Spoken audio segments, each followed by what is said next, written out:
बोलो जयकारा बोल मेरे श्री गुरु महाराज की जय। श्री सद्गुरुदेव भगवान की जय। गुरुमुखो,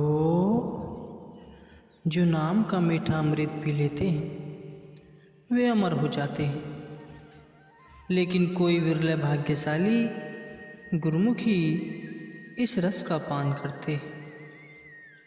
आम दुनिया तो विषय वासनाओं के विषैले रस का पान करने में ही लगी हुई है। केवल गुरुमुखी गुरु आज्ञा का आधार लेकर अपनी मति को गुरुमति में डालकर जीवन में सच्चा आनंद प्राप्त करते हैं। बड़े बड़े महापुरुषों ने भी सद्गुरु की आज्ञा को सर्वोपरि मान श्रद्धा प्रेम से उसका परिपालन कर सद्गुरु की प्रसन्नता को प्राप्त किया है। गुरुमुखो, महर्षि वशिष्ठ जी ने जब भगवान श्री रामचंद्र जी को उपदेश देना प्रारंभ किया तो भगवान श्री रामचंद्र जी ने बार बार उनसे सवाल पूछे कि महर्षि वशिष्ठ जी ने उनसे पूछा, आप हमें यह बताइए कि आप ज्ञानी हैं या अज्ञानी।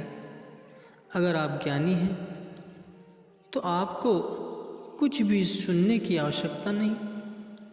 अगर ज्ञान लेने की इच्छा से आए हो तो श्रद्धा रखकर मेरे वचनों को श्रवण कर उन पर अमल करोगे तो सब कुछ बिना पूछे ही जान जाओगे। उसके पश्चात उन्होंने शांति से बैठकर वचन श्रवण किए। ऐसे अवतारी महापुरुष ने भी सद्गुरु की मति को धारण कर उसे सत्य जाना।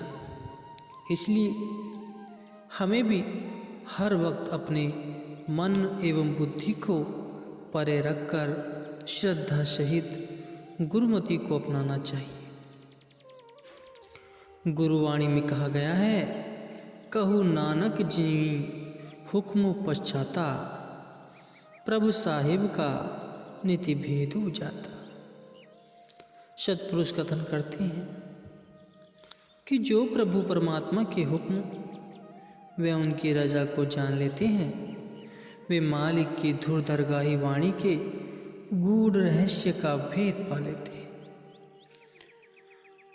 अर्जुन ने भगवान का हुक्म मानकर युद्ध में कितने ही लोगों को निष्प्राण कर दिया, तो भी भगवान ने निज मुख से उसकी शूरवीरता की बड़ाई करते हुए उसे भक्त की उपाधि दी। हुक्म से कार्य करने में कोई दोष नहीं लगता। रूहानियत में जो बड़ाई है वह हुक्म की है। प्राय लोग मन के ख्यालों से चलकर धोखा खा जाते हैं। जैसे गुरुवाणी में कहा गया है, गुरु की मति तू ले ही यानी भक्ति बिना बहु डूबे सियाने।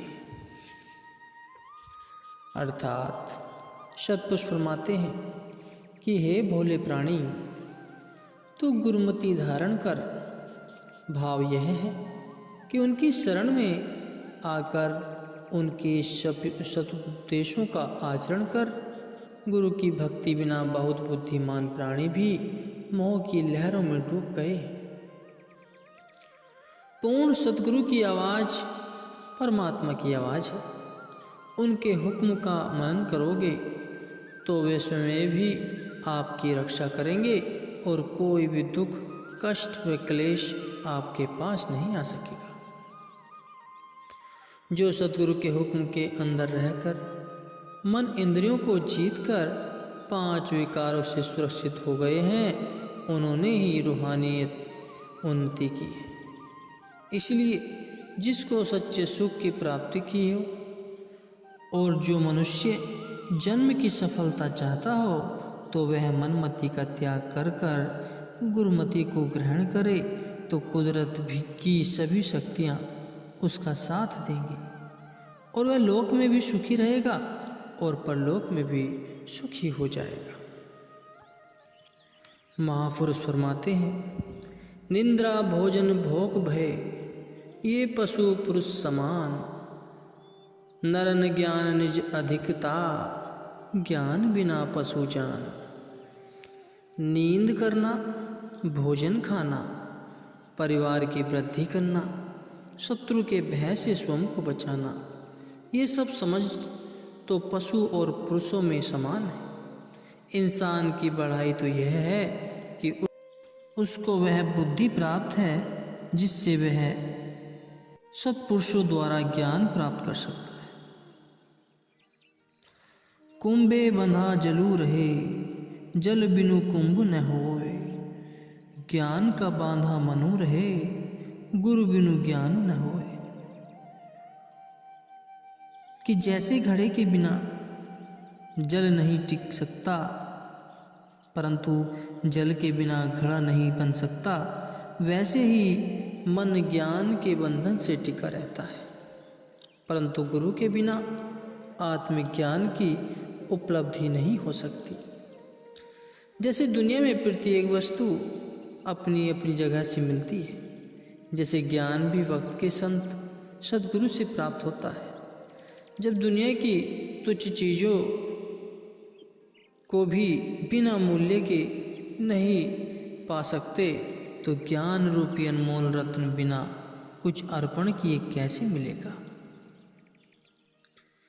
जिस सौदे को लेने के लिए मानुष तन धारण करके इस दुनिया रूपी बाजार में आए हो, वह नाम रूपी अमोलक दात तुम्हें संतों के द्वारा ही मिलेगी।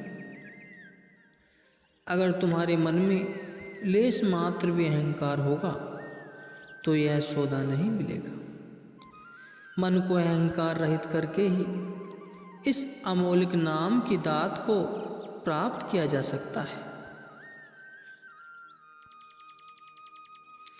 राजा जनक ने एक बार ढोल पिटवाए कि घोड़े पर चढ़ने को